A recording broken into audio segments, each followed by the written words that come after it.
Okay, so we're going to be looking at this setup that I got this week on AUD USD.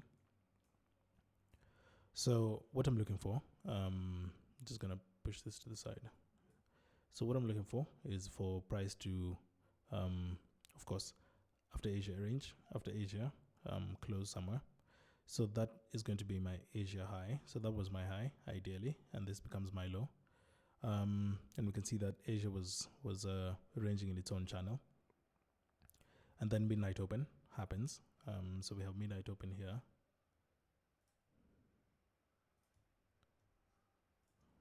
Right. So once we have midnight open there, we want to observe what price is going to be doing after that. So midnight open happens, and we're looking for a window of opportunity where after the sweep of Asia highs, we get a market structure shift to the downside, indicating that the trend might be on a reversal. And with that said, that should be either London high or London low. And then we get into a sort of pullback into an imbalance because we have an expedited or aggressive move away from that particular zone. We put in our 5-minute entry and we watch price do its thing. So we saw Asia high taken, but it was taken aggressively. So big momentum to the upside is what's going on at the moment, with very thick, very big Marubozu candles and very small pullbacks. So smart money concepts again would say that this is a base rally base.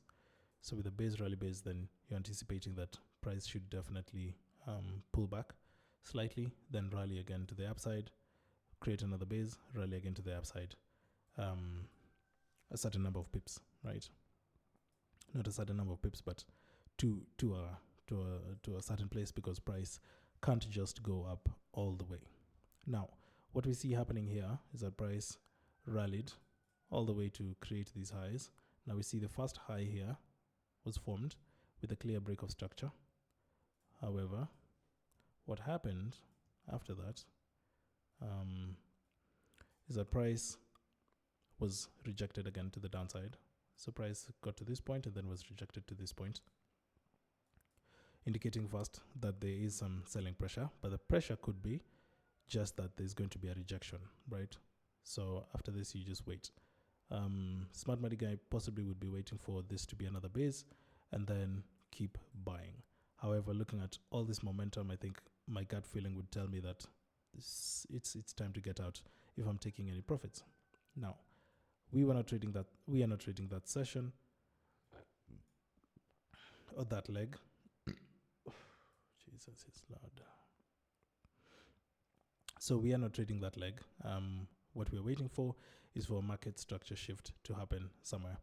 Once the market structure shift happens, which is over here, let me see what that entry was. Market structure shift happens. So we're seeing that price is not just not doing what? Is not just retracing, but it's giving us some sort of market structure shift, right? Yes.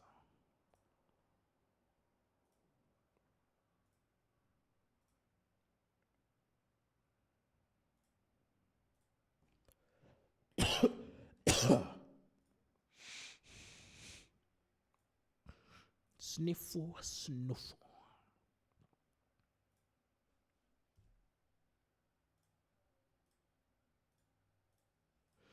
Okay, so price then is giving us some sort of market structure shift from there. So with that, we have our second confluence. This is the high. This is a high here. Okay, now the high was formed before London, which makes it tricky because then you're waiting to see what is going to happen after that.